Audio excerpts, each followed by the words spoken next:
자,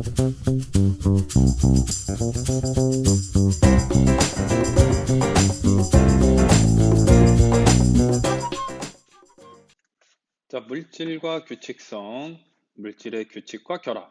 이제 소단원으로 우주의 시작과 원소의 생성입니다. 우주의 시작과 원소의 생성. 그래서 지난 시간에 마지막에 잠깐 했었죠. 마지막에 잠깐 했는데, 지구가 있다. 지구가 있으면 지구는 생명체들로 모여 살고 있죠. 생명체들을 쪼개고 쪼갭니다. 쪼개고 쪼개면 쪼갤 수 없는 것이 뭐가 나오냐면 원자가 나옵니다. 예전에는 그랬죠. 원자가를 더 이상 쪼갤 수 없는 가장 작은 입자라고 정의해 놨어요. 근데 과학기술이 발전하다 보니까 이 원자를 쪼갰네. 뭘로 쪼갰어요? 원자를 원자핵과 전자로 쪼갰습니다. 원자핵과 전자로 쪼갰습니다. 그러면 그 다음 할 일은 뭐예요? 원자핵과 전자를 또 쪼개야겠죠? 근데 전자는 더 이상 쪼갤 수가 없었어요. 하지만 원자핵은 쪼갰습니다. 쪼개서 뭘로 나왔냐면 양성자하고 중성자로 나왔어요. 그러면 또 뭐예요? 양성자와 중성자를 또 쪼개 봐야 되겠죠? 근데 양성자하고 중성자를 또 쪼개 봤더니 뭐가 나왔냐면 쿼크가 나왔습니다. 쿼크. 양성자는 어떤 쿼크냐면 업 쿼크 하나, 쿼크 하나, 다운 쿼크 하나. 그래서 업 쿼크 두 개, 다운 쿼크 하나 나왔고요. 중성자는 업 쿼크 하나, 다운 쿼크 하나씩 해서 업 세 개의 쿼크들로 이루어져 있다라는 사실을 알아냈습니다. 그럼 그 다음 또 뭐 해야 돼요? 쿼크를 더 쪼개봐야 되는데 아직 쿼크는 더 이상 쪼개지지 않는. 그래서 우리는 입자를 이루는 가장 기본적인 입자, 물질을 이루는 가장 기본적인 입자를 뭐라고 하냐면 쿼크, 그 다음에 전자, 더 이상 쪼갤 수 없는 얘네들을 기본 입자라고 얘기합니다. 기본 입자. 그것이 물질을 구성하는 입자가 됩니다. 그래서 학습방에 올려놓는 프린트물이 있는데요. 그거를 보면은 이렇게 되어 있습니다. 빅뱅과 원자의 형성. 첫 번째, 물질을 구성하는 입자. 물질은 무엇으로 이루어져 있다? 물질은 뭘로 이루어져 있냐면 원자로 이루어져 있습니다. 원자. 그 다음에 원자는 또 뭘로 이루어져 있냐면 원자핵과 전자로 이루어져 있습니다. 원자핵과 전자로 이루어져 있습니다. 그 다음에 원자핵은 뭘로 이루어져 있다고요? 이쪽에다 쓰겠습니다. 원자핵은 양성자와 중성자로 이루어져 있습니다. 양성자와 중성자로 이루어져 있어요. 얘네들은 원자핵을 이룬다고 해서 얘네를 뭐라고 하냐면 핵자라고 얘기합니다. 핵자는 양성자하고 중성자예요. 양성자하고 중성자는 뭘로 이루어져 있냐면 쿼크로 이루어져 있습니다. 쿼크인데요. 양성자 쿼크도 딱 두 종류예요. 원래는 쿼크라고 하면 총 몇 종류가 있냐면 6종류가 있어요. 6종류가 있는데 양성자하고 중성자를 이루는 쿼크는 두 종류입니다. 업 쿼크하고 다운 쿼크예요. 업 쿼크하고 다운 쿼크 이 두 종류로 이루어져 있습니다. 그래서 양성자는 업 쿼크 두 개, 다운 쿼크 하나. 중성자는 다운 쿼크 두 개, 업 쿼크 하나. 이렇게 이루어져 있습니다. 네, 이것이 이제 물질을 이루는 가장 작은 입자. 그러면 이 중에서 쪼갤 수 없는 건 뭐냐면 얘네들이죠. 전자를 쪼갤 수 없고요. 그다음에 업 쿼크하고 다운 쿼크를 쪼갤 수 없습니다.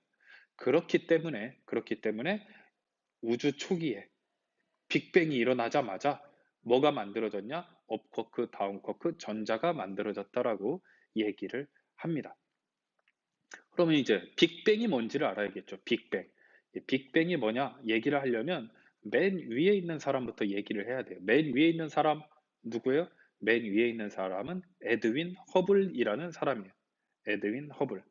그래서 이 허블은 뭘 했냐면 허블의 법칙을 만들었거든요. 그 다음에 왼쪽에 있는 사람은 누구냐면 조지 가모프라는 사람이고요. 오른쪽에 있는 사람은 프레드 호일이라는 사람입니다. 그래서 에드윈 허블이 우주의 팽창을 알아냈어요. 우주가 점점 커지고 있구나라는 사실을 알아냈어요. 그 법칙을 뭐라고 그러냐면 허블 법칙이라고 합니다. 허블 법칙. 허블의 법칙이라고 얘기하는데 걔는 뭐냐면 허블의 법칙은 뭐냐면 거리가 먼 은하일수록 멀어지는 속도가 더 빠르다는 거예요. 빠르다. 그래서 V는 HR이라는 법칙을 알아냈어요. V는 LHR. 얘는 은하의 후퇴 속도고요. 멀어지는 속도고 H는 허블 상수, R은 거리입니다. 그러니까 거리가 멀면 멀수록 속도가 더 빨라지더라. 근데 멀리 있는 게 빠르려면 방법이 뭐가 있냐? 우주가 점점 커져야 된다라는 사실을 알아낸 거죠. 그래서 우주는 팽창하고 있다라고 허블이 발표를 했습니다. 그 뒤에 이 허블의 법칙을 토대로 두 명의 과학자가 각각 우주론을 만들어냈어요. 조지 가모프는 빅뱅 우주론을 만들어냈고요. 프레드 호일은 정상 우주론을 만들어냈습니다. 그럼 둘이 어떻게 되겠어요? 둘이 싸웠겠죠. 그래서 빅뱅 우주론을 주장하는 조지 가모프파와 정상 우주론을 주장하는 프레드 호일파가 서로 싸우게 되겠죠. 누가 이겼을까요? 이 싸움을 끝낸 사람은 따로 있어요. 얘네 둘이는 서로 치고받고 하는 거죠. 서로의 주장을 폈고, 심지어는 어떤 일도 일어났냐면 조지 가모프가 우주는 초기에 급 폭발하면서 생겼다라고 얘기를 했을 때 프레드 후일이 그거를 놀렸습니다. 야, 그럼 무슨 큰 폭발이냐? 빅뱅이냐? 라고 얘기를 했어요. 그래서 놀리려고 만든 말이 빅뱅인데 조지 가모프는 빅뱅 좋아 해가지고 그거를 그대로 가져다 썼습니다. 이름에. 그래서 빅뱅 우주론을 만들어냈고요. 프레드 호일은 정상 우주론을 만들어낸 거죠. 기본적으로 두 우주론은 뭐예요? 두 우주론은 우주가 팽창한다라는 사실은 베이스로 깔고 있는 거예요. 우주가 팽창한다는 사실을 알고 난 이후에 그걸 토대로 큰 폭발로부터 시작했다 빅뱅 우주론. 아니다. 우주는 밀도가 그대로 유지된 채로 커지고 있다라는 게 정상 우주론입니다. 빅뱅 우주론은 밀도가 점점 작아집니다. 왜? 이 상태 그대로 점점점 커지니까 은하와 은하 사이의 거리가 멀어지게 되겠죠. 그래서 밀도가 멀어진다. 아니, 밀도가 작아진다라는 게 조지 가모프의 빅뱅 우주론입니다. 근데 이 둘 싸움을 누가 끝냈냐? 전혀 예상치 못한 다른 사람이 끝냈는데요. 조지 가모프가 빅뱅 우주론을 주장하면서 얘가 이제 처음에 입자들이 막 만들어졌겠죠. 입자들이 막 만들어진 상태에서 우주가 점점 팽창하다 보면은 입자들 사이의 간격이 멀어질 테고, 입자들 사이의 간격이 멀어지면 그동안 탈출하지 못했던 그 빛들이 탈출을 하게 될 것이다. 그래서 우주 초기에 탈출한 그 빛들이 우주 전체에 펼쳐져 있다. 그거를 우주 배경 복사라고 하는데 그것이 발견될 것이다. 라고 예측을 했어요. 그러니까 우주 배경 복사가 나타날 것이다. 라고 예측을 합니다. 그러면 어떻게 해요? 이 조지 가모프라는 사람이 워낙 유명한 과학자고 똑똑한 사람이었기 때문에 다른 사람들이 우주 배경 복사 우리가 찾아봐야겠다. 그래서 세계 각지에서 우주 배경 복사를 찾기 위해서 노력을 합니다. 노력을 하는데 그런 노력을 한 사람들이 발견한 게 아니라 누가 발견하게 되냐면 전혀 예상치 못한 이 사람들이 발견하게 됩니다. 이 사람들은 누구냐면 펜지어스하고 윌슨이라고 하는 사람들이에요. 뒤에 있는 이 만안경은 무슨 만안경이냐면 전파 만안경이에요.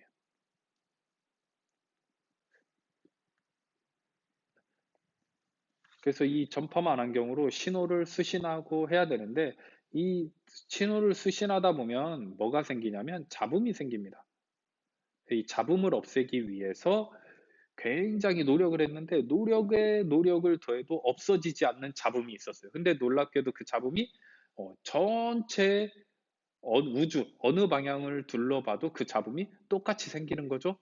그래서 이게 우주 전체에서 날아오는 거구나라는 사실을 알아냈죠. 펜지어스하고 윌슨이 나중에 발견했는데 그게 1964년에 우주 배경 복사를 발견하게 됩니다. 그러고 나서 이 업적으로 노벨 물리학상을 받게 되죠. 1978년에. 그럼 실제로 우주 배경 복사를 찾으려고 했던 또 다른 팀들은 나중에 이 사람들한테 와가지고 알려줍니다. 니네가 발견한 거 우리가 찾으려고 하는 우주 배경 복사다. 우리가 좀 늦었다. 니네가 먼저 발견했다. 그래서 이 펜지어스하고 윌슨이 먼저 논문을 쓸 수 있도록 그쪽에서 알려주었죠. 그 결과 노벨 물리학상을 받게 되었습니다. 네, 그러면서 이제 싸움은 누가 이기게 되냐면 조지 가모프의 빅뱅 우주론이 이기게 되는 거죠. 그래서 빅뱅 우주론이라고 하는 것은 뭐냐? 그래서 정상 우주론은 우리가 배우지 않습니다. 왜? 현재 과학적인 근거로 봤을 때 빅뱅 우주론이 맞다고 인정하는 부분이 많기 때문에 빅뱅 우주론만 배웁니다. 빅뱅 우주론은 약 138억 년 전에 한 점에서 폭발해서 시작됐다는 이론이 빅뱅 우주론이고요. 맨 처음에 우주가 탄생하자마자 최초로 뭐가 생기냐면 최초로 쿼크와 전자가 생깁니다. 쿼크하고 전자가 생기고요. 그 다음에 뭐가 생기냐면 쿼크와 전자가 합쳐지는 게 아니라 쿼크가 합쳐져서 뭐가 만들어지냐면 양성자하고 중성자가 만들어집니다. 양성자하고 중성자가 만들어지는데 이게 양성자하고 중성자가 만들어지는 이게 대략적으로 얼마냐면 10의 마이너스 6승초예요. 그러니까 빅뱅이 시작되고 지금 사진이나 그림이 이렇게 나와서 그렇지 지금 여기서 여기까지 1초도 안 걸리는 거예요.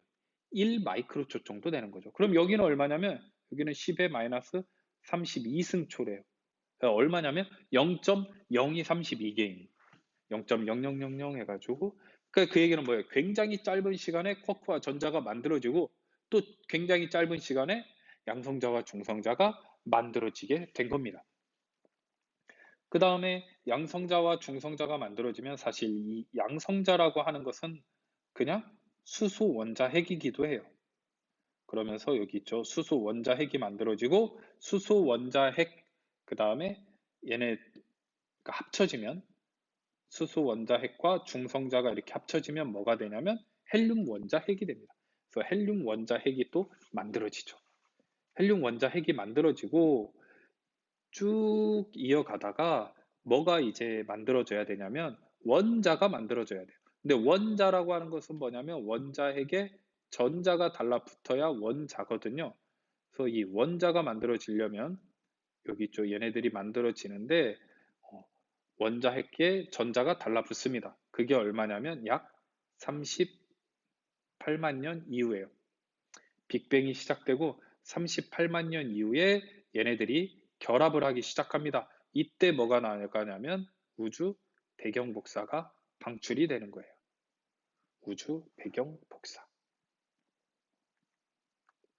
우주 배경 복사가 이때 방출이 됩니다. 왜? 이때는 결합이 되기 이전이기 때문에 얘네들이 지금 그림은 이렇지만 굉장히 빽빽한 상황이에요. 그럼 이 사이에 빽빽한 상황에서 빛들도 탈출을 하지 못하는 거죠. 그러다가 결합을 하게 되면 빽빽했던 상황에서 좀 밀도가 작아지면서 그때 작아진 틈을 날아가는 빛들이 생기는 겁니다. 그게 바로 우주 배경 복사가 됩니다. 그래서 이 우주 배경 복사가 빅뱅 우주론의 근거가 되는 거죠.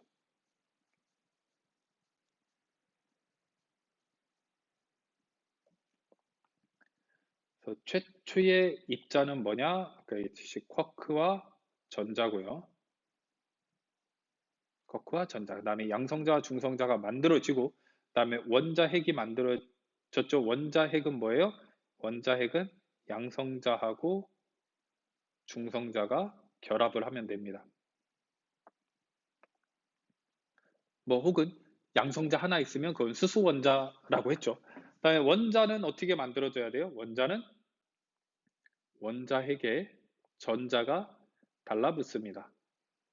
네, 이때가 언제냐면 38만 년 후라는 거죠. 빅뱅이 일어나고 38만 년 후에. 네. 밑에도 있죠. 빅뱅 이후 38만 년 후에 원자가 생성되면서 빠져나온 우주 초기의 빛. 우주 초기의 빛, 그게 뭐냐면 우주 배경 복사입니다. 우주 배경 복사. 이번 단원에서 제일 중요한 거 우주 배경 복사라고 해도 돼요. 왜냐하면은 과학적 근거예요. 얘는 과학적 근거, 관측해서 알아낸 사실이죠. 그걸 토대로 빅뱅 우주론이 가능성이 높다라는 거지, 빅뱅 우주론이 진짜다, 사실이다, 아직 이렇지는 않거든요. 근데 우주 배경 복사는 사실이죠. 측정해서 알아낸, 펜지어스하고 윌슨이 관측한 거고요. 이것만 가지고 그럼 빅뱅 우주론이 맞다라 라고 하기에는 좀 부족하잖아요. 그래서 빅뱅 우주론의 또 다른 증거가 있습니다. 빅뱅 우주론의 또 다른 증거, 교과서 17페이지에 보면 나오는데요. 뭐냐? 수소와 헬륨의 질량비가 3대 1이라는 거죠. 얘가 3대 1이라는 게 있어요. 이런 것들을 알아낸 게 뭐냐면, 이런 것들을 알아낸 게 스펙트럼입니다. 그래서 다음 시간에는 우리가 스펙트럼에 대해서 공부를 하게 될 겁니다. 이번 시간에는 빅뱅 우주론, 빅뱅 우주론의 결정적인 증거 두 가지는 뭐예요? 우주 배경 복사, 그 다음에 하나는 수소와 헬륨의 질량비 3대 1. 네. 게다가 수소와 헬륨의 질량비 3대 1은 다음 시간에 조금 더 자세하게 다뤄보도록 하겠습니다.